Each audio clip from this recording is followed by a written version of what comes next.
Hello everyone, আমি পিয়ালি চলে এলাম নতুন একটা ভিডিও নিয়ে। আজকে তোমরা দেখতে পাবে মা কালীকে শাড়ি পরানোর নতুন আরও একটা ভিডিও। এখানে আমি একটু অন্যরকম স্টাইলে কিন্তু শাড়িটা পরাবো, তাই ভিডিওটাকে শেষ অবধি দেখো। শাড়ি পরানোর আগে আমি ব্লাউজটাকে পরিয়ে নিচ্ছি। তার জন্য বুকের সামনের কাপড়টা মাপ দিয়ে কেটে নিয়েছি। তারপর 4টে হাতের কাঁধ অবধি কাপড় আমি কেটে নিয়েছি হাতার মাপ হিসাবে। টানা অনেক দিন কাজ চলার পর আমরা মাইন্ড ফ্রেশ করার জন্য গিয়েছিলাম একটু ঘুরতে, তাই 3 দিন আমি কোনোরকম কোনো ভিডিও আপলোড করতে পারিনি। তবে এবার থেকে তোমরা কিন্তু সরস্বতী পুজোর কাজের ভিডিও দেখতে পাবে। কাপড় পরানোর আগে ব্লাউজ পিসের লাল কাপড়টাকে একটা রাউন্ড দিয়ে পরিয়ে নিলাম। এরপর আমি লাগাবো কুচিটা। মা কালীর লাল পাড় সাদা শাড়িটা আমাদের দেওয়া। আমাদের রেডিমেড ঠাকুরে পরানোর জন্য কমা, কাঞ্জিভারাম শাড়ি, লাল পাড় সাদা শাড়ি, এরকম অনেক রকম শাড়ি কিন্তু আমরা পাইকারি দরে কিনে থাকি। সেইগুলো সিজনের টাইমে যারা বলে যায় অরিজিনাল শাড়ি পরানোর জন্য, সেই কাপড়গুলোকে কিন্তু কেটে আমরা আর্ট করে নানান রকম ঠাকুরে পরিয়ে থাকি। দুর্গা ঠাকুর, কালী ঠাকুর, সরস্বতী ঠাকুর, লক্ষ্মী ঠাকুর, সব রকম ঠাকুরে আমরা পরিয়ে থাকি।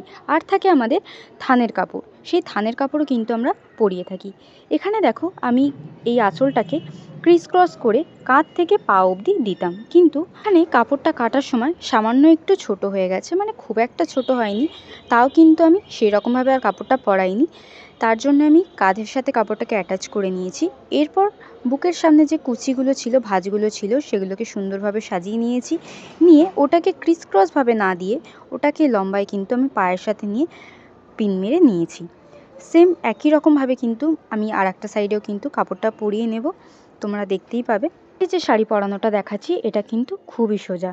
তোমরা চাইলে এই রকমভাবে কাপড়টা পরানোর পর দু সাইডে কিন্তু রাউন্ড করে একটা কুচি দিয়ে নিতে পারো। মানে আগের মা কালীকে আমি যেরকমভাবে দু সাইডে রাউন্ড একটা কুচি দিয়েছিলাম, তোমরা সেই রকমভাবে দিয়ে নিতে পারো। আমি এখানে দিইনি এই কারণেই, কেননা এই মা কালীর কাগজের আঁচল হবে, আর সেটা কিন্তু বেশ যথেষ্ট ছড়ানো, সেই কারণে আমি আর ওই কুচিটা দিইনি।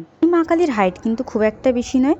মা কালীর হাইট 3 ফুট, আর মুকুট নিয়ে 4 ফুটের একটু বেশি হতে পারে, তাই আমি আর বেশি কিছু অ্যাড করিনি, নাহলে জিনিসটা দেখতে অনেক বেশি ঘিঞ্জি লাগতো।